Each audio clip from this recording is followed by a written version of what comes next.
Greetings and salutations, and welcome 60%ers to a new episode of the FACPA podcast. You're listening to from a certain point of view. In case you don't know what FACPA stands for, people, it is the only Star Wars that exclusively has a Darth Mathias.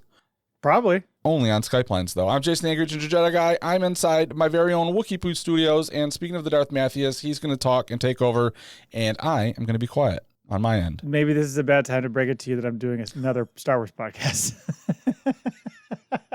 It's not exclusive. And you're carrying the Darth Mathias name over there as well. well. Sorry. This is a really awkward time for you to say that. The Darth Mathias Power Hour. Every night at 7. Oh, God. Fuck. It's only 3 minutes long. That's it.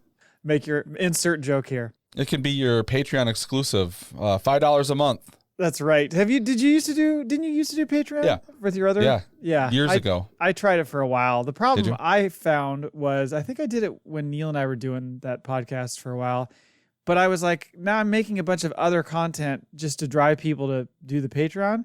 Right. I'm like, why don't this is too much work. Like I think anything I record just needs to go out no matter what. So I kind of gave it up after maybe a couple of months. Well, I found like most people, if you even drop it a day early, most people that want to support your show are going to support it. Yeah. Regardless of like new content. But like I would put something out like once a month. Yeah, but you had exclusive stuff because you had like drunken recordings and shit. Yeah. Yeah. Which you tuned in for all the time and mocked me for. I saw a couple, or I listened to a couple of them. They're pretty good. Yeah. Oh, man. Thank you. So from a certain point of skew.com is our website. You can find us on all the social accounts at FACPA Pod. You can email us, facpapod@gmail.com, and you can leave us a voicemail, 678-322-7277. Reminder that we are collecting stories for our FACPA stories for Star Wars Podcast Day on February 7th, which is fast approaching. So if you have any stories you want to do, I did do some outreach to folks. Some people showed some interest in contributing something. So hopefully we'll get some stories there. How's the outline looking on your story? Oh, it's not good. No? I mean, I have an outline, but it needs more work, and then I need to actually write it. What kind of story? Are you going for humor?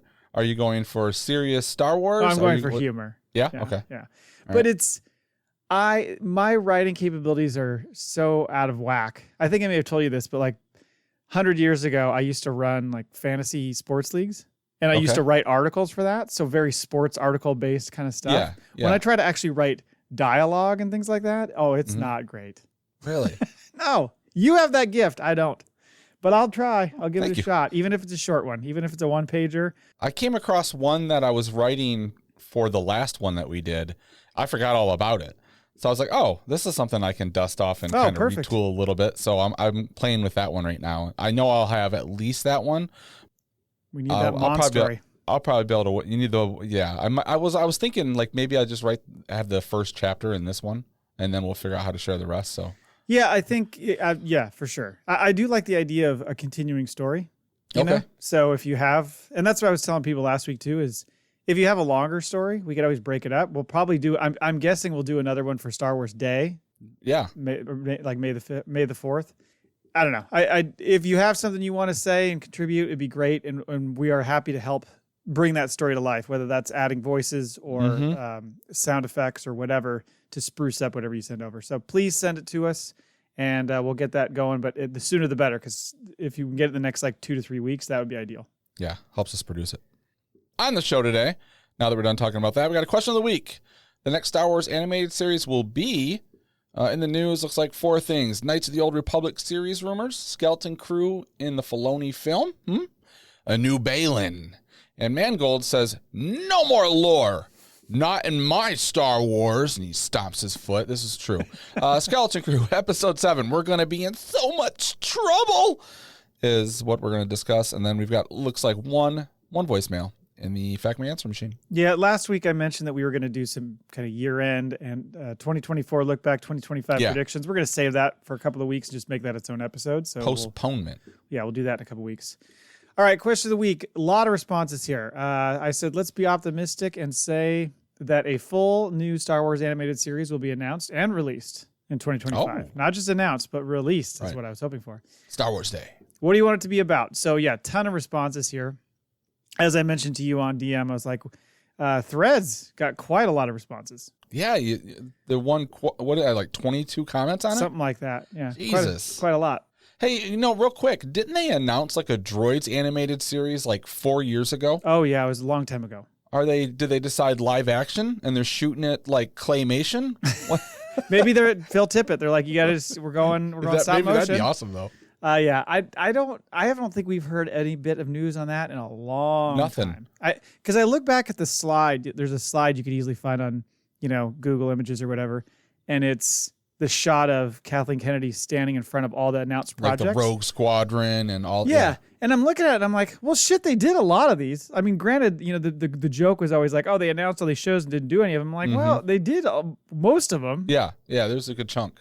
But yeah, there's a few. Obviously, Lando is on there, and supposedly it's still coming. And it's exactly. So, but I don't know about droids. Haven't heard shit about that. So. Okay, so answers to this question. First up is Alberto from the Radio Rebellion podcast. He said Starship Racing, which made me think, eat a fucking dick. We got Alberto. that resistance, didn't we? Yeah. If that's what he's talking about, if this is like a sub email answer or tweet, whatever you want to, no. I don't know that he knows your hatred. He might, but I don't know that he knows your hatred. So maybe don't eat a dick, Alberto. All right, Alberto. I mean, if it's your thing, more power to you. But if it's not a course you're looking for, then I don't want you to have one. But maybe he's thinking outside the Kaz universe. Maybe he's thinking of a different. Oh, one. There's a Kaz universe. I just made that up. Oh my god! I need to go take my medication. Whew. You could write a story about him. Yeah. Anyway, he could die. Maybe I'll write a story about him and your boy Toro. Oh, don't do that. Toro might make an appearance in my story. Next up is Brown Leader, one of three, of course. A Visions series featuring the Ronin from The Duel. That's season 1, episode 1 of Visions. There's already source material in a published novel to pull from. I didn't know there was other material. Yeah, I think that's the only thing outside of Visions. All those characters they made. I thought it was like a graphic novel. Maybe it was a novel. Oh, it could be a graphic novel. Yeah, it came out within a year, I think, of that episode, that first one. Oh, okay. Well, I mean, it was one of the better Vision stories, so I think that there's some legs there. You could do something with that for sure. Antonio Darian says a proper series of the 9th Jedi would be cool. So another Visions call out. That was the one. I think that was the one where the guy is making the sabers, and all these people he brings these people in, and it turns out that a bunch of them are like Sith that just came in to try to kill him. Yep. Yeah. And then his daughter is one of the Jedi and all that stuff. Yeah, I think maybe that was one of them. I was like, yeah, I'm not in. Was the animation kind of weird or childish or something? There was something about it. I was like, I'm not into this. And then you and Cole started talking about it, and I was like, I didn't get that far.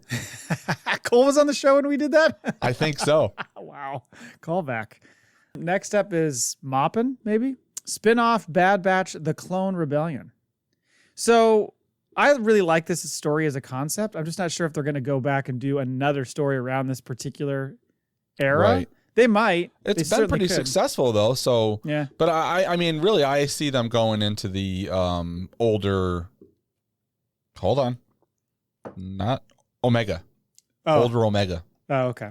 Yeah. I thought you were going to say like High Republic. I was pointing up to try to coax you. No, I just had to go through Alpha, Omega, and I had to do Gamma and Beta, and I got there.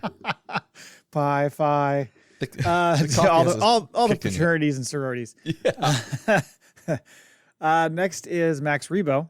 A Resistance sequel set after the sequel trilogy with Mon and Kazuda building a life together, and the New Republic at the same time is a way to set up the new batch of films. If that isn't greenlit, then I'd go for Tales of the Underworld with a 3-episode arc of Max Rebo's rise to power. People love to needle you on the Mon stuff. Yeah, they really do. And that's he's hitting all the marks there. Because it's Resistance. What the fuck is Kazuda? That's Kaz. That's her full name? Kaz's name is Kazuda. How old were you when you found out? You didn't know his name was Kazuda? I'm sorry. Who? Kaz from Resistance. Yes. His full name is Kazuda. I'm having a fucking moment here because I read that as Maz. No, Mon and Kazuda. Yeah. Did I say Maz? I hope I didn't. No, but I'm looking at the Mon and then it was one word to me. So, you know what? Ladies and gentlemen, this is probably my last episode. I can't get my shit together. It's a good thing I started that other one. We'll just transition nicely into that. Who's your co-host? That's what I want to kill. So next is Brown Leader again. He says a Baylan Skoll series. Wow, fitting. Yeah. That takes place between Clone Wars and Ahsoka. He didn't say Ashoka. The lightsabers must be of a width that makes fans mad. Remember how mad they were getting about it? Yeah. Cameos could include Bad Batch and other clones. To make Filoni happy, there could be a one-off episode featuring Ahsoka, but she keeps missing Baylan, so they never meet for continuity. Yeah, we're going to talk about a little bit more about Baylan here shortly, but that would be a nice way to introduce a voice, perhaps. Do it via animation and then physically play them in live action later. Could work. That's a long time frame, by the way, that he's talking about. That's like from the Clone Wars to Ahsoka. That's like 20 years. Is a long it's like time, 30 years. Yeah. Yet another Star Wars podcast says, an anthology series to canonize Lost Tribe of the Sith. Are you familiar with this? I had to look it up. Lost Tribe of the Sith. Yeah. So this is a Sith order that goes back like 5,000 years. Okay. But I guess their story plays out all the way through to the sequel trilogy if you keep going with that story. Although I guess you'd have to tweak it because I think Luke Skywalker is still in the story, like at the end of the sequel trilogy, which obviously doesn't jive with what we've seen in the movies. Megan B, give me another High Republic carbon. Sorry, I just read that carbon. My eyes are tweaking. Sorry. Let's try that again. Give me another High Republic cartoon. I love Jedi Adventures, but let's make it middle school books level. That'd be so fun. Plus, you could start to bring in the Nameless or something. I appreciate your thought here. You know, you take the kiddie-style Jedi Adventures that we really couldn't get into and watch. Right. And maybe grow it up a little bit. Make it a little bit more grown up, a little more coming of age, perhaps, story. I had to look up the Nameless because I wasn't familiar with that. Are you familiar with that? This is where our 60% just really shows. Our 40 is real. We're more like 40. We're showing our ass here. Yeah. Yeah, apparently these creepy creatures that consume the Force, they're called Force Eaters. Oh, I think I've seen that. Yeah. So they try to kill Force users, essentially, like eat the Force. Wow. I hope I'm saying that right. Brown Leader again. This is his last one. An Andor prequel about the courtship years of Mon and Perrin. What kind of fun and daring things did Perrin do to win her heart? How often were the It was an arranged marriage. But at some point, maybe he won her over in a little way. I don't know. I feel like there was no fun. Never enough. Yeah. They had sex once, and it was to make Libby or Liddy or what was her name? What was her name? Lita. Lita? I think that's what her name was. God. Yeah. It says, how often were the Chandrila cops called for speeder racing? Did they take banking classes in high school? Carried over from At Attin. I mean, as much as you hate Perrin, you might enjoy this series just to see the beginning. And so it'll just reinforce your thought that she's in a loveless marriage. Like maybe it starts off as like he's like the coolest guy, and it's her. She just breaks him down. Changes your perspective on her. That might have been my own marriage coming out there. I'm sorry. Oh boy, he's personalizing it, folks. Next is the greatest Dan, and he says, "I'd love it to be set in the New Republic era. Maybe set a few years after the events of the Mandalorian, Ahsoka, and Skeleton Crew, and it follows Luke trying to bring back the Jedi Academy and Han and Leia as parents to Ben, as well as Ben's training up to the point where he gets turned to the dark side, and we see Luke going into hiding and how it fractured Han and Leia's relationship." Being animated, it would not need to worry about the de-aging the characters either. That's a good point. You wouldn't have to worry about, deep fakes and shit and all that kind of stuff. But I don't know. I mean, it's if you're going to tell that type of story, animation makes a lot of sense. But I feel like we gotten a lot of those bits. Yeah. He wants to bring it all together, I guess. I mean, it goes back to the argument. If they're going to keep using those characters, do they recast? Do they keep working on the de-aging, the deep fake? Is that becoming but this cheap is enough, animation. This is animation, so I just mean future. Oh, I see. Like we're sticking around the Mandalorian universe, and we know Luke's still floating around, and every time he's popping up, are we going to see other characters? Like, what is this going to turn into? Right. Yeah. They've got a guy who played Solo at a younger age. Right. Could still use him. I think they. You know what? They should do it and see if it works out, and it'll work out. Next there's a few of these that are kind of the same theme, so I grouped them together. Gaelic Berserker, great name. Wow. Says Asajj Ventress. Then Growing Up Skywalker says Asajj Ventress and Quinlan Voss's epic love story. Did you read that story, right? Dark Disciple? Yeah, it was a good book. It was a good book. Yeah, in animation, like this was supposed to be an animated before they ended the series. That's how it got turned into the book. But yeah, I wish they would go back to, even if they did, how they do the Tales of the Jedi or something like that. They should go like Tales of the Clone Wars and then make some of these things they've got art and stuff ready for. Just finish it. I'm good with it. I think more Asajj is better. Especially if the animation looks like that last season. Good God. Yeah, that was really well done. Yeah. Yeah, I'm all for seeing more Asajj, and I like the Quinlan Voss story. So you could totally make that into an animated story. The next person, J. Derek Birch, says Ventress-centric live action would be even better. Man, I don't know. I think it's a lot easier to pull Asajj off in animation than live action. I'm not sure what that would look like. And like, you need like a 90-pound, 6-foot-tall, bald-headed, horny woman.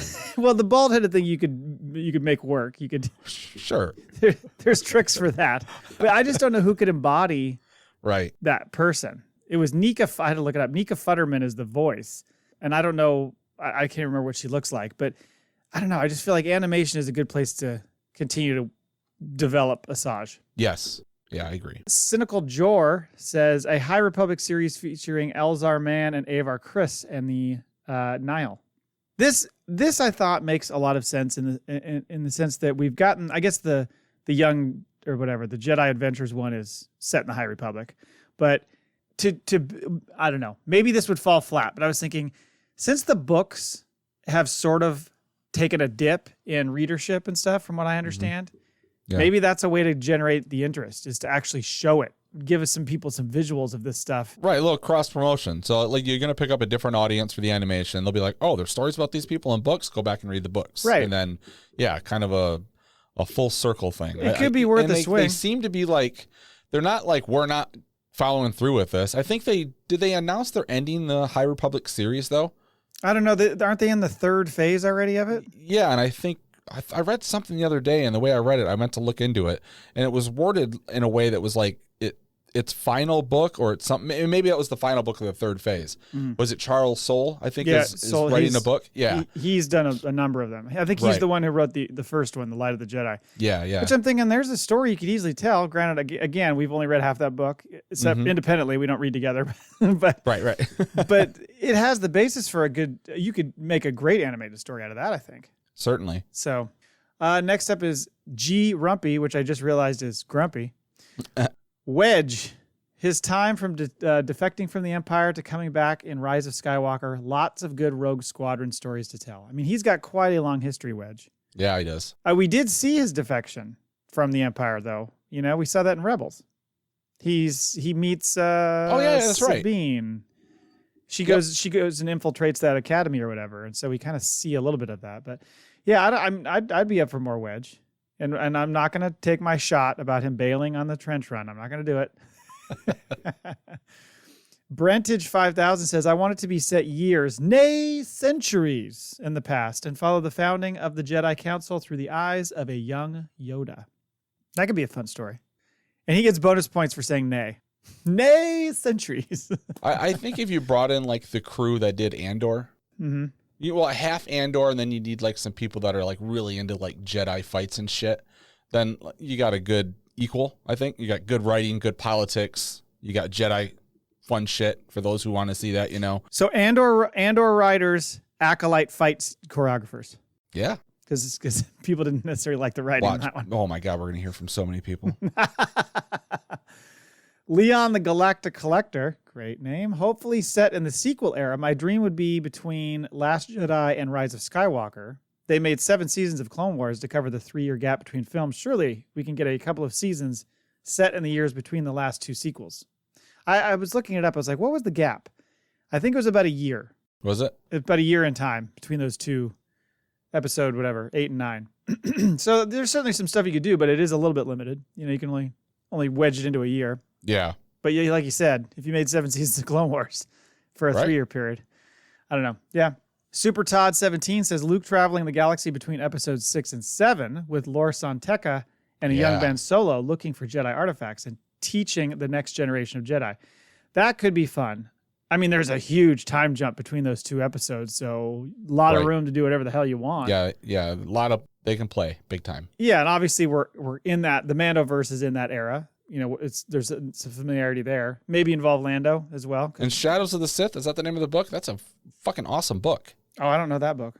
Yeah, that's the one it's got Luke and Lor San Taka. No Ben Solo, but it's the story. It's where you learn about Rey's parents. Oh, okay. Yeah. Does that involve the Lando thing where they're out looking for they find what's his face's ship and all that stuff? Does Lando involved in it? Okay. Yes. I Am Anakin's Father says a series on bounty hunters or a series to see the fate of the clone troopers after the Empire was done with them. The bounty hunters make sense. I think you'd have to focus on like one or two of them. If you focus on all of them, I think it's too discombobulated. You know, a lot of bounty hunters. but I think if you kind of dial it in a little bit on one or two, Embo, always Embo for me. Embo, which one was that? Embo's the one who could throw his hat. He had that big wide hat, and he could throw it and like fucking ski on it and shit. Remember that in the Clone Wars? Nope. Oh, you have to look him up. He's my favorite bounty hunter.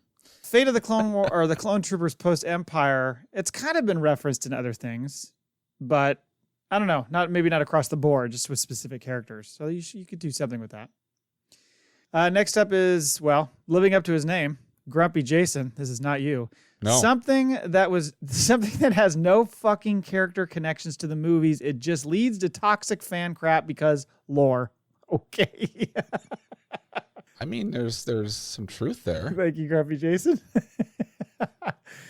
Brandon0217 says, "Give us the Old Republic." Very dramatic in his text. You might get it in live action, Brandon. We're going to talk about that in a minute. It's an enemy stand user. I think is how I read that right. Something completely new set in a completely different time in a completely different part of the galaxy with absolutely no connections to any previous series or films. Hey, I got an idea. Yeah, but you know how many people would be like, this isn't Star Wars? Well, I know. I think he's just doing it to kind of be cheeky. I was going to say, why don't you do it instead of, a long time ago, do it, a long time in the future in a galaxy far, far away, and then it's just on Earth. Finally, the Richie Buzz says, I just want the entire Skywalker saga redone in the style of Galaxy of Adventures. That's all. I had to look this up. I totally forgot about this. They made a bunch of shorts. It was like late 2010s. They made a bunch of shorts where it was like they would show things from the original trilogy, but like kind of like reimagined. Oh, really? Yeah, it was all on like the Star Wars Kids YouTube channel or something like that. Okay. They're all very short things, but they made a bunch of them. Like I want to say they made like 30 or 40 of them or something. Holy shit. Yeah. And they're just animated moments from the movie, or they're like I never watched them. So I don't know for sure. I just know that that's the premise. So I never actually saw them, but I think they're very short. I think they're only like a few minutes. Anyway, that's it. Thank you, everybody, for all your answers. You all get entries. A lot of great answers there. Too. Yeah. Sometimes you strike a nerve with the question you ask, Yep. On to news. Let me clear my... we love to speculate about possible upcoming shows here on the FACPA Pod. And it's a big thing. The latest hot rumor is from Daniel Richtman, who says that a show set during the events of the Knights of the Old Republic is in the works. Did you ever play this game? No, I didn't. I didn't either. I don't have familiarity with it. So many people boast about it all the time. People love it, yeah. I fucking love it. I mean, I think it was because during that time, I was like, if I was playing video games, it was always focused more on sports video games. So I just wasn't doing the Star Wars stuff. Not to mention, wasn't the Star Wars stuff almost like exclusively on Xbox for a while? I think this game was. The first one when it came out, maybe both of them, but I didn't have one. And then it was also like, I think it was right around the time like I started having kids, like early 2000s, right? Yeah, I think that's right. Maybe, or was it even, because it would have been 2000 when Lex was born. So yeah, I remember working at Best Buy a few years later when I had a part-time gig there, and we had, I don't remember if it was the first game or the second game, but I just wasn't playing games at all. But I always looked at it like, oh, this would be a fun game to play. Yeah, when I was dating my lady friend at the time, and we went over to like these people that she used to nanny for, and the kid, the son, was like, God, how old would he have been then? He was probably like 11. Okay. And he had that game. And I was like, what the fuck is this? It didn't spark my interest enough for me to go get it. But I was like, oh, cool. Fucking Star Wars game. Looks pretty sweet.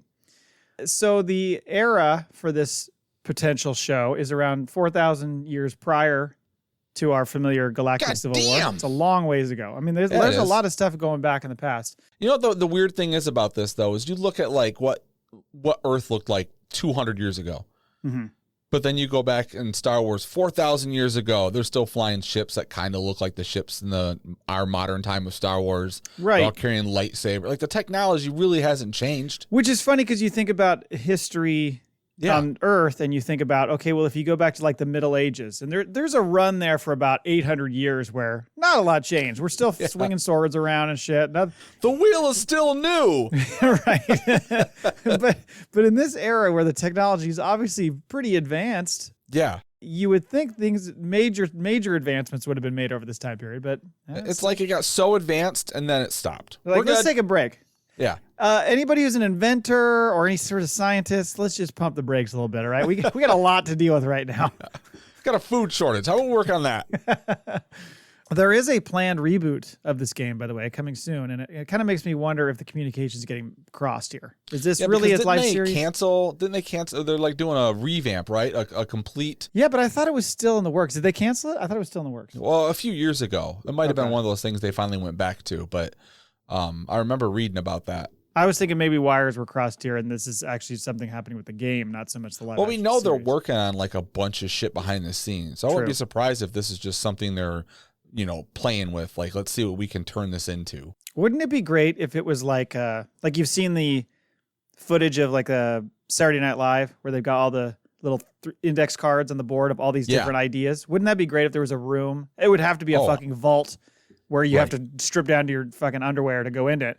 But like it has all the ideas for Star Wars. Deirdre standing outside guarding it. Next up, speaking of Daniel Richtman, and we're going to speak about him in a second as well. He's got more rumors. He recently said that the Filoni's Mandoverse film that he's working on is going to involve some members of the skeleton crew. It doesn't say who. Yeah. I thought we spoke about this. I don't know if it was from him, but didn't we speak about this? Or maybe we were just trading comments in our chat. I think we just mentioned at some point, will they show up there at some point? Mm-hmm. So who do you think would show up? The most obvious one, well, I was thinking about this when I first grabbed the story. I was thinking, well, the most obvious one would be Jod, although what just happened in this last episode, who knows? Yeah. I don't know if he's going to survive at this point. But yeah, he would be obvious, but like, I don't know what other, would some of those kids really show up in that movie? I don't know. Not unless At Attin becomes some big part of the overall story itself, because I don't see the kids leaving again. Or separating the kids out and being like, oh, it's just Neil. You know what I mean? Yeah. You think the show is going to end? Oh, we'll talk speculation at the end here. Okay. And then, I was thinking it would be funny if this was the rumor, and then it's just that Vane guy shows up again, the pirate. And it's like, oh, it's just him. What was the point in letting him survive to just make him a background character in this show? I know he is a very small character. Yeah. He's said a couple of words, but he's like not really done much. And I'm like, what's the point? Maybe it was just enough to tie those groups together. I guess, yeah, that could be. I guess that was it. It's kind of just a floated rumor. Like, sure, we're not going to know dick about it for 3 years, right? But yeah, I don't know. We'll see. And you had a Richtman hot rumor, right? I did. It was, he had posted something yesterday, but it was an exclusive, so I couldn't find anybody else talking about it. So I was like, all right, I'll pay for the $5 to find out what it was. And then it was, what's his name? Bo Willimon, who is a writer on Andor, and he's writing Dawn of the Jedi, Mangold's movie. Yeah. And they're saying that he's been talked to. What is he going to do? Potential series or another film. Right. Yeah. So he's not leaving the Star Wars universe, which is, the dude can write Star Wars. So keep him on board for sure. Yeah. He was the one who did the prison arc, I believe, on Andor. So, which was really great. I can't swim. The memes that came out of that were so great. There's so many good ones. Like him with the floaty device around him. I can't swim. Anyway, thank you, Richtman. Damn you, Richtman. Sticking in the Mandoverse, let's talk Ahsoka. There was another rumor. Another rumor monger. Jeff Schneider, he dropped this new bit. This was last night, right? Was it just? Oh, you're right. It was just yesterday. Yeah. God, time fucking. He is saying that talking about how they're going to handle the character of Baylan, since Ray Stevenson obviously passed away. Was that 2 years ago now that he passed away? Was it 2 years ago? Was Ahsoka 2 years ago? No, it was just Or was it just the year before? a year before. Okay. But he died like before the series dropped, right? Yeah, it was did it come out in August? Yeah, you're right. I think it is 2022. So it's been a year 2023. and a half. 2023. Yeah, year and a half. Yeah. So, but it's looking like Filoni is going to recast him, which is what we kind of were hoping for, Yeah. rather than deep faking or whatever. And Rory McCann is the one who's been mentioned. And I wasn't totally familiar with him. I know he was a Game of Thrones guy. Who wasn't? Yeah, that's true. And I didn't see Gladiator 2. Did you? He's in that. No, I haven't seen it yet. Yeah, I was reading the byline on his stuff, and I think there was one other thing. I was like, oh, I've seen that, but I don't recognize him, so I'd have to go back. But he's great in Game of Thrones. Okay. The only thing I know him from, and I had to think about it and go back and look to make sure who it was he was in that movie Hot Fuzz, the Simon Pegg movie. That's what I reckon. Yes. He's like this big freaking like almost mindless ogre guy. It's hilarious. And he what does he always say? Yarp. He just God, it's just such a bad anyway. But apparently he's homies or was homies. Yeah. So with him. So I guess it all kind of checks out. I don't know. I'm excited. I'm excited that they feel like they found somebody though, because what I read right here, they're gonna have to give him a hell of a makeover, to be that daddy to all the ladies that are just fucking loving on Baylan. Yeah, they're gonna have to do some work on that. Yeah, he's gonna need some gray beard. They gotta do some work on the eyebrows, the hair. At least he doesn't have the lazy eye like he does in Game of Thrones. That was all makeup. So did he have a lazy eye? Well, not lazy. It was he had an ugly face. Okay. He was burnt. Like it looked like half his face was sliding off. Oh, Jesus. Yeah. He was an ugly motherfucker. Like he just had a stroke? He was mean. Oh. Finally, we talked about Mangold. So Mangold, recently we were talking about him and Beau Willimon, about how they were finishing this first draft of the script for Dawn of the Jedi. And in a recent interview, he said... He was like, it's only 37 pages. Yeah. We'll build it out though. It'll be better. I'm thinking there's going to have to be some more work. He said this quote, which is very interesting when he was asked about the project. Part of the reason the Star Wars movie would be taking place 25,000 years before any known Star Wars movie takes place is because it's an area and a playground that I've always wanted to explore and that I was inspired as a teenager. But also, here's where it turns. Right. I'm not that interested in being handcuffed by so much lore at this point that it's almost immovable and you can't please anybody. That last part is what he's talking about. That's what he's getting at, fans. I just love that. Like, when they went to him with the project, was he like, fine, but I'm not dealing with all these fucking crybabies? Yeah, but see, he's still tied to lore because anything he creates is going to have to lead into everything that exists, and that almost sounds more daunting. Well, what I believe right when that quote was said, Pablo Hidalgo spit out his coffee. The hell you won't. Right, yeah. Dave, on the phone to Dave. Dave, did what you the see this fuck shit? is my job? He knows he's got to work with me, right? He knows. Yeah. I'm the keeper of the keys to the kingdom. Come on, man.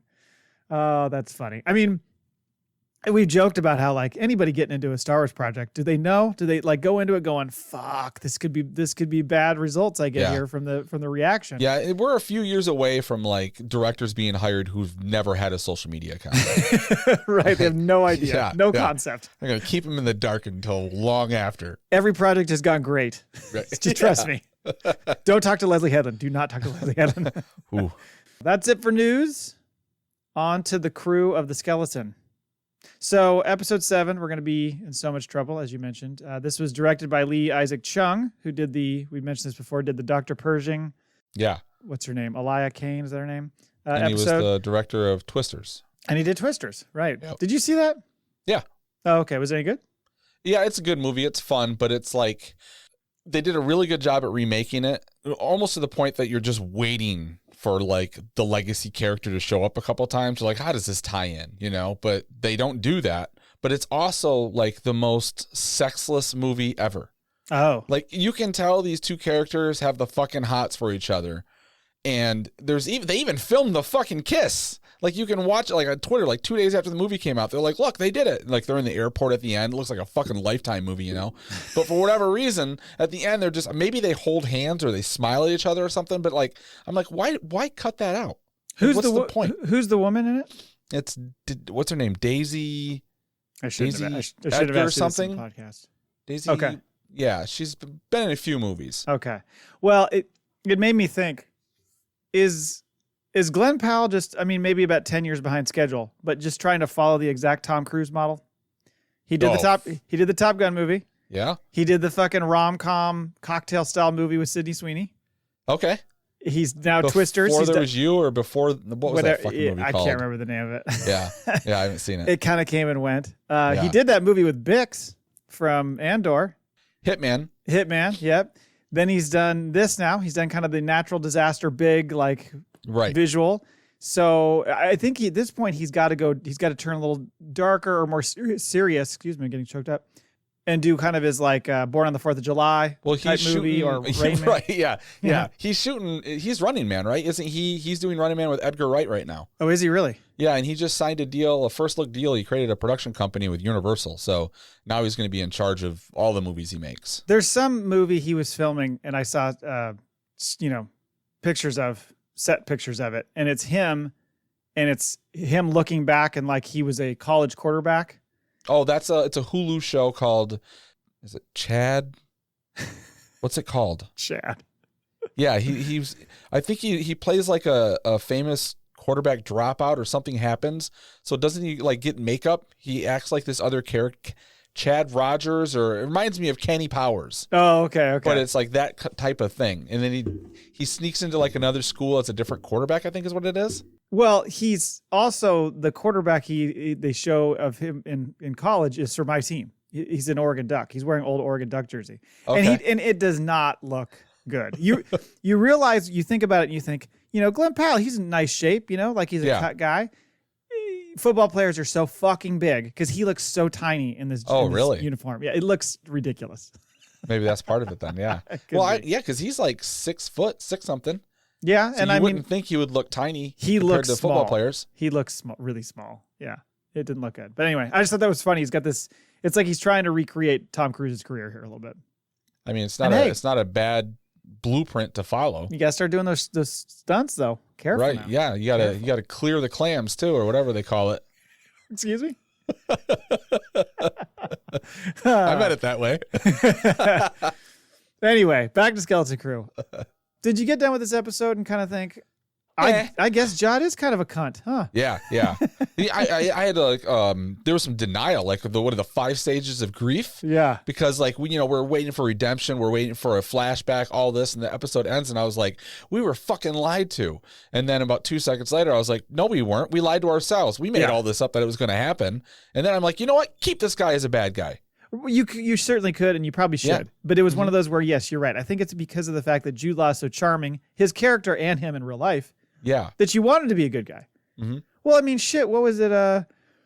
It wasn't Captain Marvel. He was a bad guy. We thought he was a good guy. And then he was a bad guy, right? Correct. Yeah. So, I mean, he's done that kind of thing before. Marvel. One of my favorite movies, he's a bad guy, Road to Perdition. Yes. Maybe he should fucking embrace that as his character going forward, like taking pictures, arranged pictures of the dead children. Wow. Oh, it could get dark. It could. People are still on like Twitter and stuff are still like, I'm not giving up on Jod. Like there's still a chance. They still really want to believe that he's going to. I think there's still a chance that we'll hear that he was with Order 66 or whatever. But like, I mean, there's lines of dialogue and there's things he says and does that you could see like he's haunted, or there's things that like there's a past with him. But it's almost like this is the life I think he chose, and now he's just constantly in survival mode. He is. Like, like he's almost like a starving person who's just trying to fucking like, how am I going to eat the next day? Like, what do I have to do? Like he's completely out for himself, but like in this survivalist way. He needs therapy. Oh yeah, there's some trauma bombing he was dropping on these kids for sure. Like maybe this series should be called Skeletons in the Closet Crew. Yeah, I think there's a dual meaning for sure. there's some past here that he's. Well, the next episode's called Closet Talk. So tell me about your mother. It's called. Yeah. Oh man. I don't think he'd be able to. I think that was part of his fucking anger with these kids. Oh, I think that, we'll get to that. I think that's where he gets to the whole "you're spoiled kids" thing. Is deep-rooted issues there going on in his own history. Okay, so we start out on At Attin, where the parents are out in the woods building a transmitter. Now remind me, where is At Attin? It's behind a fake, yeah, cloud or storm, I should say. So they're building this transmitter in the woods, trying to figure out a way to get this message out past the barrier to talk to their kids. And the safety droids show up. Had a very ET feel to it. For your own safety. For your own safety, we will stun you for your own safety. Right, yeah. What? That doesn't make sense. Put the communication device down. So they're saying right away, you have an unauthorized communication device. Put it, don't touch it or you'll be stunned. Mm-hmm. And then this turns into like the final fucking play of a football game when you're on your own 20 and you just got to throw the ball and pitch. Just keep pitching. Don't go down. Just keep pitching. And that play never works. It's like a hot potato. Right. I mean, it was hilarious the fact that Neil's mom doesn't even pick it up. She just really, I'm going to grab it, reaches down to grab it. Oh. One by one, they're getting taken out past the football. It's funny to me too, because these droids, they know exactly what's happening. They know that they've got this communication device. They're aware that it's Under Secretary Farah. They're talking to her. Yes. Yet she just goes and hides behind some rocks and they can't find her. I know. I'm like, come on. We don't see her anywhere. Like, the one thing these droids don't have is they can't detect like body heat or movement. Like, it's so weird. They're not built that way. It's all, they need the Predator thing. They right. need the fucking heat sensor. Oh, they should have threw that on there. Like right at the beginning, you think, oh my God, they're going to fucking laser beam these parents. She's got to cover herself in mud so they can't see her. I want that spinoff. She hides behind these rocks. They go by, gives her just enough time to get this thing off in the air and launched. So the message has gotten out. Like, we need one more fucking drone in the sky. I know. Because they're knocking down planes trying to drop water on fires right now. Come on. Back on the cinder. Fern and Neil are playing. Is that slap ball? Is that what they're playing? Yeah, I think so, yeah. I think that's what it is. And despite Neil's earlier boast to Hana about, I'm the best slap ball player on my planet, he's not, because Fern is kicking his ass. Yeah, no, this was definitely him. Like, no one's around right now. They can't prove him wrong. Right.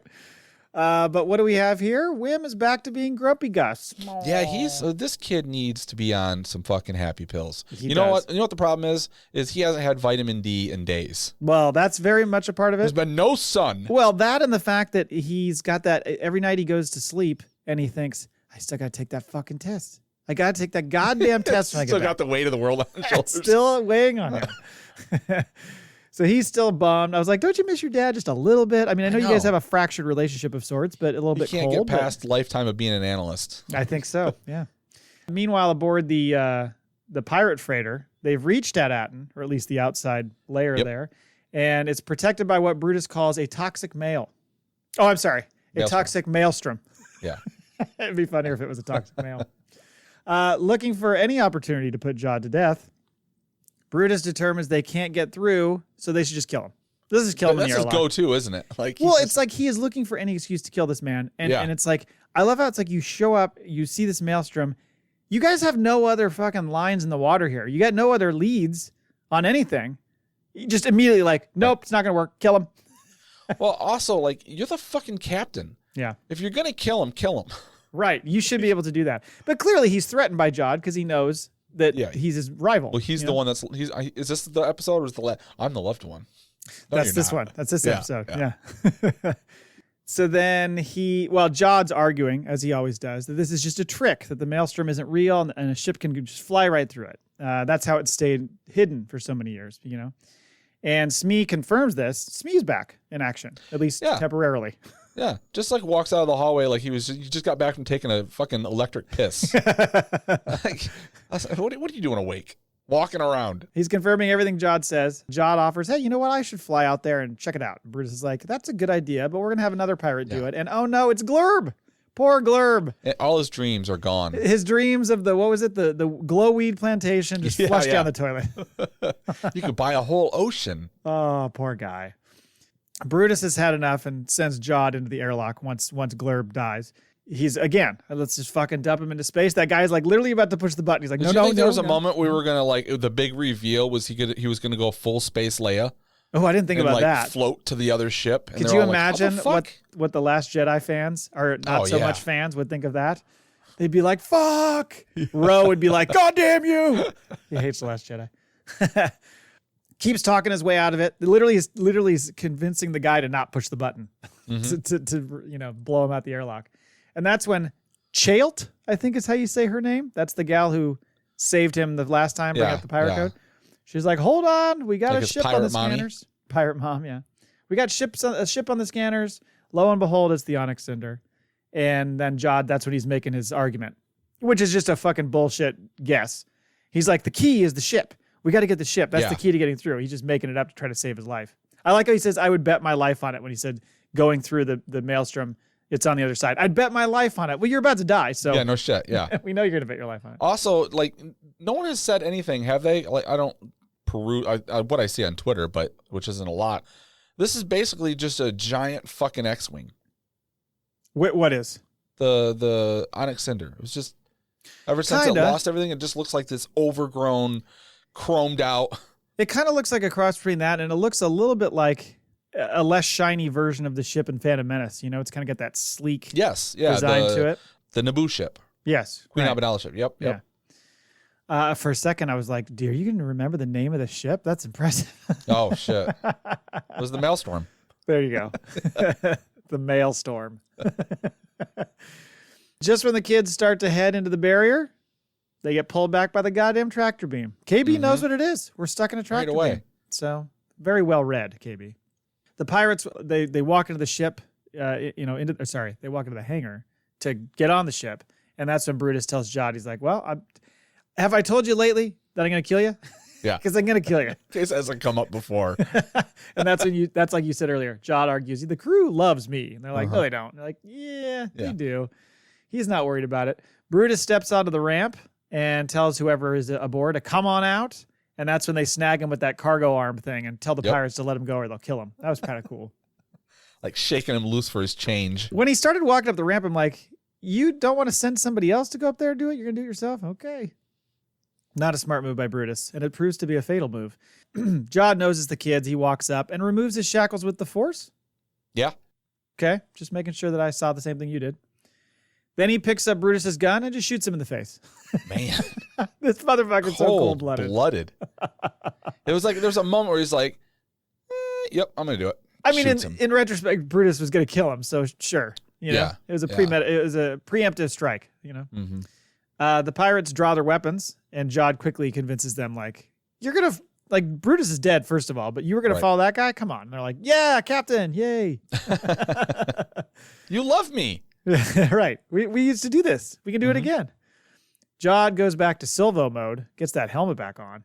Yeah, he got that pretty fucking quickly. Yeah. Like, was someone just carrying that around, waiting for him to come back? Somebody kept it. Was like, I got your... They wanted to be on his good side. Some fucking suck-up was like, here's your helmet. I kept it. Can I be first mate? I kept it in my quarters, in my fucking hammock. I used it as a bedpan. Now, that would be great. Oh, that reminds me of European Vacation. When Chevy Chase has brushed his teeth with it. He's holding a bedpan and he's got water and he's brushing his teeth. And the kid walks in and goes, Dad, look, bedpans. He's like,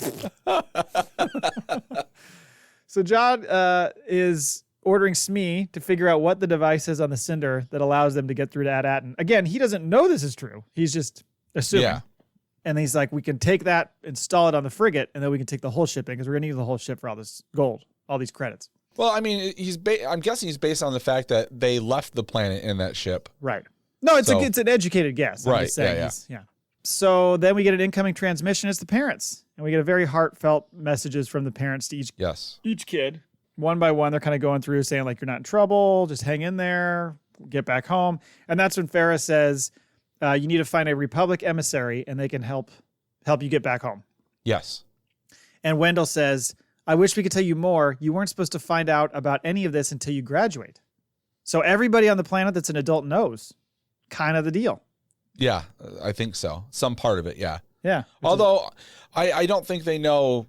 Do they know the minting? Do they know? Because they all seemed pretty surprised when the grass started, opening up. They did, because they were all playing on it like it was a fucking park. And they're like, what's going on? Yeah. So no one's visited in quite some time to pick up the change. Yeah, well, none of us go visit the mint. I mean, I guess you can here. Well, right. But I mean, there's a transport ship, right? They've been waiting for one. So. Right.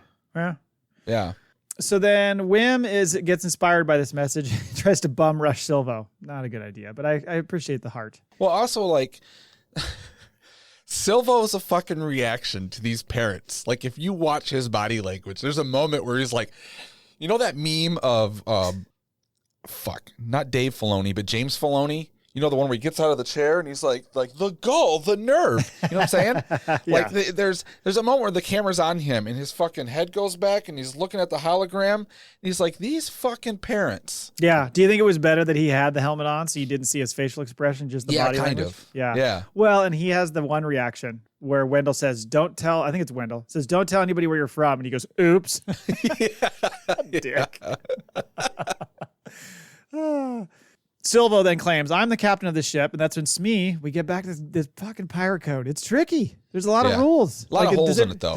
There are a lot of holes in it, but does everybody know the rule book? Does everybody have these fucking rules down?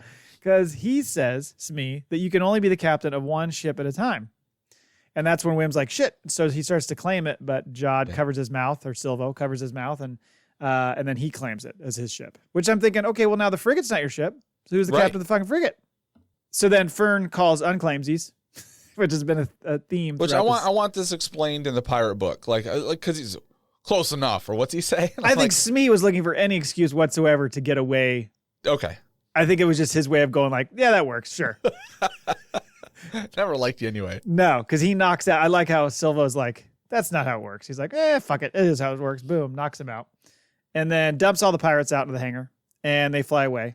At this point, I'm thinking, as most people say for other things, and there's a lot of things where you just have to suspend your regular thoughts on stuff, but it's like, why not just use the tractor beam again? Why are we not using the tractor beam? You just did. Very true. Why wouldn't you pull him back with the same thing? It doesn't make any sense. Huh. Instead, let's send out some ships that are just going to fly next to him and go, get back on the ship. Get back, guys. Come on, turn around. It was a weird move. Yeah. But, don't ask too many questions, right?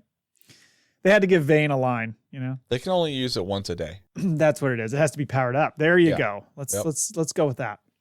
Now, I got to say, when they're going through the Maelstrom, the visuals are fucking awesome. Yes. It looks so good. The way that the satellites looked up close. Yep. It just, I was very impressed with all that stuff. It's very cool. So while they're going through, sure enough, the pirate ships get blown up. Smee reveals why the Cinder is special and why it will make it through. It's because it's a ship from the Mint. Yeah. So smart move by Captain Renaud to steal that ship so that he could have free access to get in and out of the planet. So once the pirates are destroyed, the satellites all turn green so they can kind of make their way through.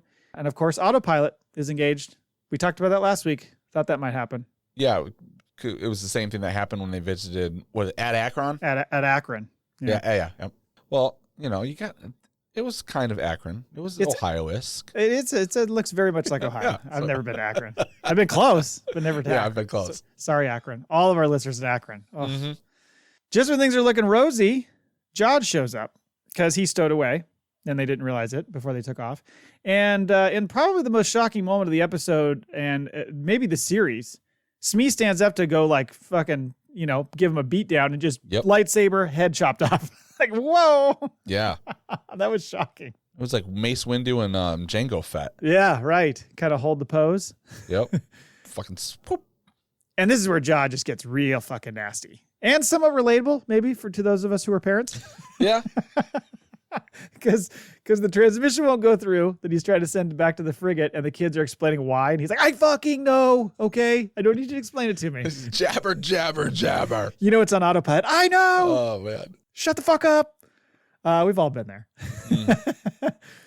And then he kind of calls him out. Yeah, the jibber jabber comment. And then he goes hard at Wim. You're the worst one. Poor boy. Like, dude, chill the fuck out. You think that's the one he relates to? Probably. I think he sees himself in him. Yeah. Yeah. That's what I'm like, what's the meaning behind that? Because he wasn't even doing anything. He wasn't. And then he's just making him cry. And then he's calling him weak, sheltered, spoiled children, which, like you said, this has got to have some deep down in his soul feel for him, that he's seeing himself in these kids and how he was treated, and either maybe how he was treated when he was a kid by other adults, or just how other kids treated him, perhaps. Then he ignites his saber in front of the kids, and all we're missing is Wim going, Captain Silvo, what are we to do? Very much a Revenge of the Sith Anakin scene. Yep. I mean, kind of framed the same too. It is. You always do that. The look of horror in the background with the saber in the foreground. You know. Yeah. He tells them that they better follow his lead when they land, or he's gonna carve up their parents, dude. Man, he's been watching too many Scream movies. That's good. But he gets very specific. He's like, I'll cut them up piece by piece very slowly. I mean, he's illustrating it quite well. Yeah. Fucking creep. So back on the surface, the parents are being questioned by the safety droid on why they sent out the beacon and violated the rules. And that's when a message comes over the PA. It's the supervisor. An emissary is arriving for a shipment. All non-essential work is suspended until offload is complete. Interesting. Just then, one of KB's moms gets the indicator. Oh shit, KB's on that ship, because they've got the little monitor. The Apple tag wasn't close enough. Right, it just came back into, and they run out to meet him, but it lands and due to protocol is immediately lowered down. Yep. And down into the Mint, and that's when we go all the way into the depths, and you get to see the Mint in action, which was cool. That huge, like multi-armed device making credits and putting them off on these little transports. So it's all automated, right? It's all automated. Led to believe this is just a completely automated system. Yes. So the only droids doing anything are just the safety droids. Correct. Yeah. Yeah, you did not see any figures in there. It was all just mechanical arms. The whole sequence with Jod coming in and the droids assuming he's an emissary, it was very much like Kenobi going to Kamino. Yeah. Down to the fact that the voices sound like, what's his face, Lama Su. The way that they're talking to him. They have that kind of like that echoey, that kind of non-emotional. Whatever that line is, like, we hope you will be satisfied or whatever, whatever the fucking, it sounds just like Lama Su. It's weird. Okay, yeah. And the whole premise of like, we're going to show you around. You must be here for a reason. That's what I was going to say. Like they don't even question, like, this dude's dressed like a fucking pirate and they're treating him like he's royalty. Mm-hmm. Just because no one knows how this works. And this guy shows up in the ship that works. They're like, okay. And maybe they haven't seen an emissary in a while. I mean, they're robots. They should have strong memories. Right, yeah. But still. So when Jod demands to get contact with his other ship, they say you can't communicate with anybody outside the barrier without permission from the supervisor. And so Jod's like, yeah, go fetch him and bring me some of your finest refreshments. Yeah. I mean, shit, they probably haven't eaten in a while. But he's really posturing. He's like leaning into it. You got to be fucking, show some bravado here. So they arrive at the vault, the doors open, and oh man, he is hard as a rock, Jod. I mean, it's all the emotions are hitting him. He's happy, he's sad, he's overwhelmed. Right. Everything's hitting him all at once. And he asks them how many vaults they have, and they say 1,139. So it's one more. One more. Yeah, I caught that. Yeah. What do you think? I want this to be the question of the week next week. Just hit me. What's the first thing Jod's going to buy with these credits? I like it. I'm going to do that. Okay. The vault is it's like a massive warehouse full of credits. It's fucking huge. It's so many levels high. It's enormous.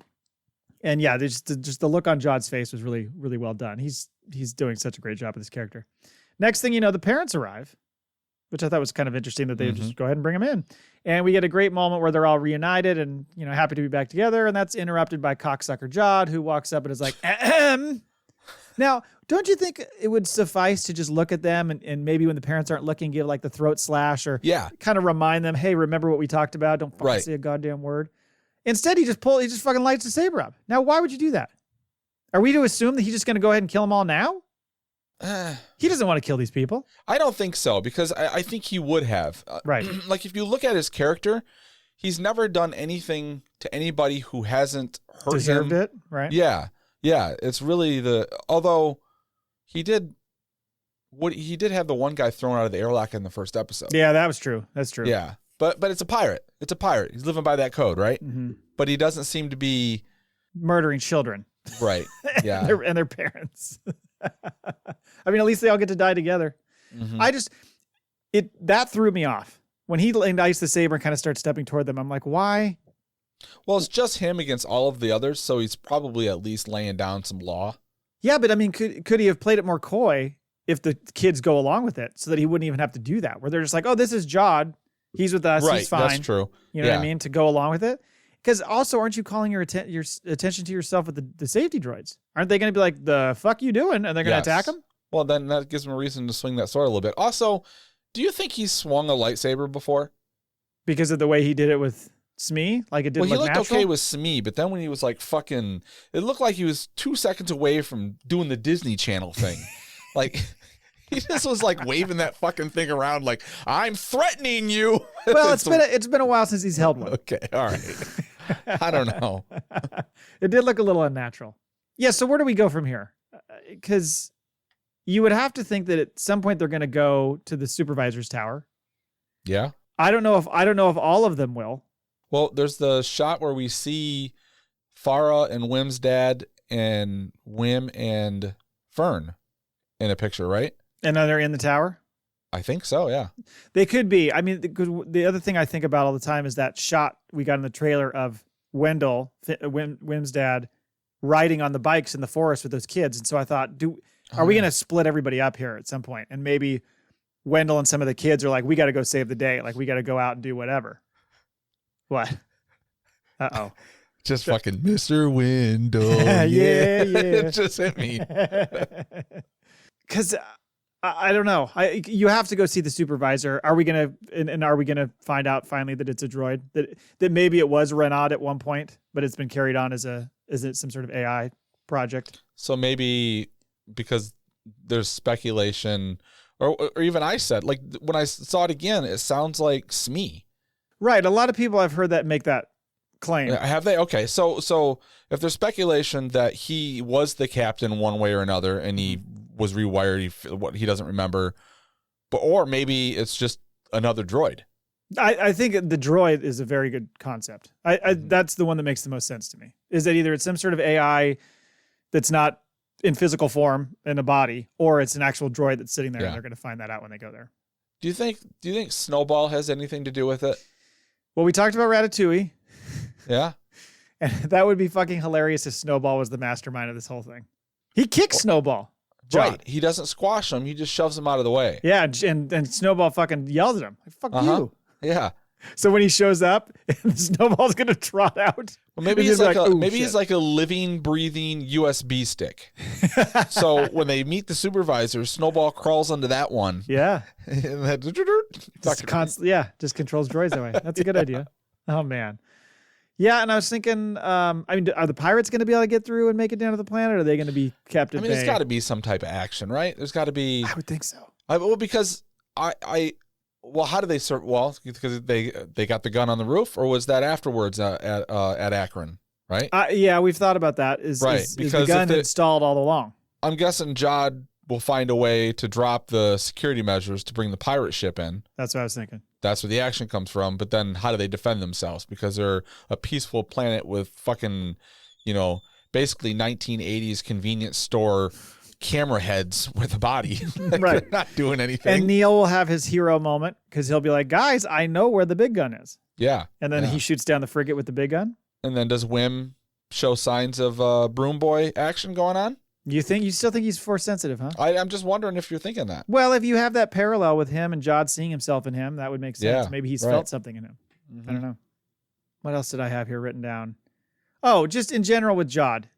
Is he truly bad? Is he truly driven by all this greed and all this torture as a child, and that's just where he's going to go, or is he going to make a heel turn? Is he going to do something that's going to bring him back a little bit? I think. And is he going to survive? I think he survives. I think at anything he isn't.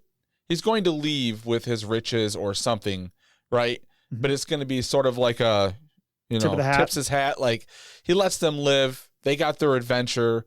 He doesn't want to harm them, and it's not like he's going to come back and raid more. What's the point? Oh, so it's almost like a savor the flavor. You got me this time, but I got a little treasure. I'm going to get out of here, and maybe we'll run into each other again.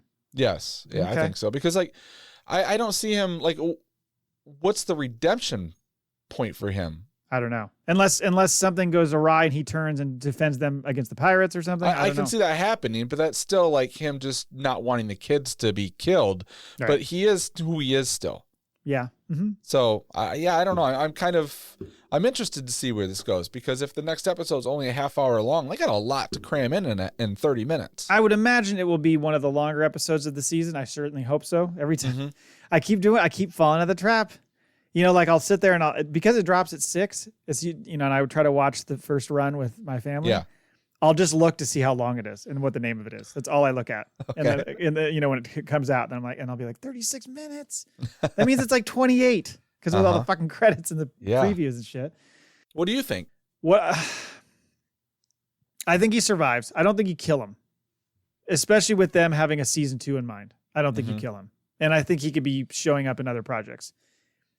I do think it would be kind of weak to have him make a full heel turn and be totally redeemed in this one episode. There's no way that happens. Right. He's done too much. He's too fucking torn up inside to do those things, to make that. And if you're going to redeem him, you need a longer story, more development, and for a reason. Like, we might want that, but also it was kind of fun seeing him be a bad guy. Yeah, for sure. And we don't have a bad guy right now. No, we don't. I'm okay if he gets worse. I mean, that would be a way to go to make him a true villain. All along that villain was just with the kids the whole time, and you didn't realize he was necessarily the villain. God, I don't know. I feel like he's not going to go full villain. I feel like I think your tip of the hat thing and I'll see you later kind of thing is maybe a little bit more in line. Enough that he's still got some of that shit in him and they can't trust him. Yeah. But he's not a terrible he's not a horrible, horrible person. He's just kind of a shitty dude. So what do they do to set up for a second season? I think he goes off. I don't know what you do with the kids. I'm not sure how you handle that. Do one of the kids stow away? I don't think the kids go with him. I mean, if it's anybody, it's Wim. Willingly. Like, you think he takes them? Or that could be like that's his way out, right? Like he's like, I'll drop this fucker off on the moon. He'll find a way back later. Me. Exactly. That could be, or accidentally. Maybe the parents get tied up and thrown in the ship for whatever reason, like so he doesn't have to worry about them. He's getting his money, and then now the kids have to go find their parents. Oh, you flip it. Yeah. Interesting. Yeah, I don't know. I think he is going to leave the planet. The kids are going to stay on the planet, and I think I think he'll survive, and I think there's still going to be that feeling of I don't trust that guy as far as I could throw him, but at least he didn't fucking murder us, and the pirates are no longer an issue, and nobody knows where we are. That's the other thing is he knows how to get there. Right. So how do you trust him not coming back again to take your fucking credits? Yeah, because how do you trust him? Because he's not going to need to come back there, but he could certainly get himself in trouble again enough to where he's like, okay, if you follow these coordinates, there's all the treasure you could ever need. Yeah, because he wants to save his own hide at all costs. Yeah, yeah. I don't know. And what now? Do we get Smee? Does he get fixed? Does he come back? I think Smee will come back. I totally forgot about Smee. You think the safety droids are going to throw him in the repair shop and he's going to come out like a fucking shiny new blue color? I don't think it'll be that much, but the droids can always be brought back. So I'm not worried about that. God, there's a small part of me that thinks if you really want to drop a hammer in the last episode, Wim fucking kills Jod with his saber. That would be a moment of, oh shit, like you got me. After all, this little shit snot-nosed kid, you're the one that got me in the end. That would be kind of a, what? You don't like it? Well, only if like the kid ends up being a little force sensitive or something. He's going down the dark path right away. Well, it's not necessarily, because what if he's just defending his people? True. And Jod's still doing his bullshit, and all of a sudden out of nowhere you get the shock, like Jod, like shock look face, like, oh fuck, you just got me right in the goddamn stomach. Here's what they'll do. Wim will have his moment.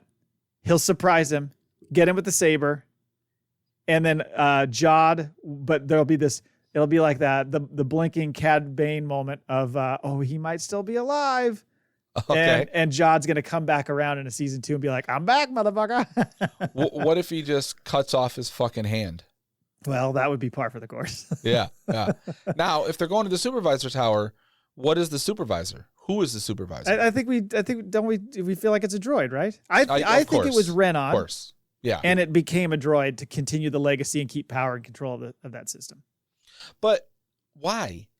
Why would he care beyond what is the point? What is the point of Renan hiding it? Because maybe he just set it up that way. Maybe he set it up that way with the droid so that he could go. He didn't have to manage the day to day. Is the story of Renan is it a myth? No, I think it's true. What I'm saying is, I wouldn't be surprised if they go in the supervisor room, and and like you see the fucking skeleton of Renan somewhere. Like, oh, he died a while ago. Okay, you know what I'm saying? Right. Like he set this all up and got it all orchestrated. and then he fucking died, or he took over what was already there. Yeah, but the planet and the mint existed before him. They did. So sorry, I'm saying he turned it over to himself. He took control of the organization, whatever you want to call it, and then he died. There was a supervisor at some point. He took over secretly. I think so. Okay. I think he probably killed the supervisor and took over as the supervisor, and then when he died, the whole thing is still running the same way. And you find his bones. But I could see Wim getting that saber out and fucking doing something to Jod. I still think there's a relation between. I don't know. I think it's been a few hundred years though. So Renaud and Jod. I think the family, there's a descendancy somewhere. I think. No, not Renaud and Jod. Like someone on the planet. Like maybe because Jod Renaud is a ridiculous name. Right. Which was Donner backwards, right? It is, yeah. Yeah. You're saying one of the kids and their parent is related to the supervisor. Yeah. Yeah. I could see that. If Renaud was a human. Right. Yeah. Because you still think it could be Smee. And it's just all a myth. Yeah, or Smee holds on to Snowball. some type of information. Yeah. Could you imagine? Have we thrown out enough theories that one of them is going to land? Keep going. I think that's what you do. You just keep it going. And then next week we'll be like, we were right. Grogu's going to show up. It's actually Grogu in the supervisor tower. Yeah. Fucking bounty alert goes live and they're like, oh shit. That's why Smee knew about babysitting mode and baby Yoda. Yeah. See, do you think this planet ties in? Because I'm trying to think, what's the bigger story, right? If this is going to tie in, other than just dropping a character in the Heir to the Empire movie or whatever the hell it's going to be called, sure you can, because they all exist at the same time. But I think if there's a link to anything, it's the fact that this planet's got a shit ton of money, and good old Blue Boy Thrawn is coming for it. Oh, you think Thrawn's going to be tied to this somehow in the end? Well, maybe he finds out about it. Yeah. And that's the link, right? Because then you got enough money to fund the fucking First Order. And if anybody could find a way around that maelstrom, it's Thrawn. Yeah, he's already thought about it. He'll be like, 2,000 years ago, there was a culture that did this. Right, fucking nerd. He knows all that history. Thrawn's kind of fucking a nerd. All right. Well, I think we threw out enough theories. All right. Thank you, everybody, for listening to our theories. If you have theories, shoot them to us. We like to hear them, and we'll bring them, talk about them next week. Now we've got the FACPA Answering Machine. You ready? I am. Okay, stop. This is a short one. This is Chew Bubba. Here we go. Greetings and salutations from the nether regions of southern New Jersey. That just sounds disgusting. The nether regions of New Jersey. It is I, Chew Bubba, calling once again. I just watched, I think it was episode 7 of the Skeleton Crew show, and the correlations between Goonies and Skeleton Crew are quite abound in this one. Specifically, the treatment of the kids, and then Jod's reaction to the money as it's pouring down reminded me of the Fratellis and the Goonies. What say you, my fellow Skeleton Crew watchers? Yeah, I mean, obviously, we've seen a lot of the Goonie references. Like I said, I think that scene where the parents are discovered had a kind of an E.T. in the woods vibe. Yeah, that Amblin. You couldn't see the droids; you just saw the flashlights. Well, it was like flashlights, like the agents chasing in the beginning. Yeah, very much so. Yeah, I mean, this thing is borrowing so much from so many different 80s shows, and it feels like it's not cheap the way they do it. It doesn't feel like it's like it's not a wink, like, oh, you see what we're doing here? Right. It just seems like they're borrowing those elements to make it all fit together. Right. Yeah. I'm curious to see like how a kid or people that aren't familiar with like the Amblin look, like that old Spielberg, like how are they taking this in? Because it potentially should work on 2 levels, right? One, it makes the parents sit down and really enjoy it with their kids because they're getting nostalgic about certain things. But like, is that magic working on the kids the same way it did? Because it worked on us as kids before it was a thing. True. That's a good point. I think I've never asked that specific question to my younger son. He does watch it with us. Yeah. My older son is not. He watched the first 2 episodes and he hasn't watched since. Oh, really? The fucking consultant. It's like he's a busy guy. So very busy man. Okay. He's 15. He's got a lot going on. Oh yeah. And he certainly didn't like The Acolyte. I don't know that he was totally thrilled with Mandalorian season 3, which that's fair. A lot of people had some issues with that season. Yeah. So I think he's a little bit soured at the moment. And so when this show was coming out and I was showing him trailers, he was just like, I don't know. He looked at it like it looks a bit like kid level, like it's a real kid show. You're not that far removed, bucko. Exactly. You're 15, bro. Yeah. But I think if he sits down and watch, I think the nice thing for him is he'll be able to sit down at the end and just watch the whole goddamn thing. So he doesn't have to wait every week. He can watch from episode 3 through 8. Yeah, it's like sitting down and watching a movie. And he'll see some of the darker bits and stuff. And he really likes Jod's character. He's like, that's the most interesting part for me is the Jod character. I was like, well, you're going to get a lot of Jod. So. Yeah. But it's a good question. I never point blank asked my younger son, like, how he's taking it all in. But he loves the show. He's really enjoying it. Yeah. Well, thank you, Chewbubba. And that's it. Yeah. Thanks, Chewbubba.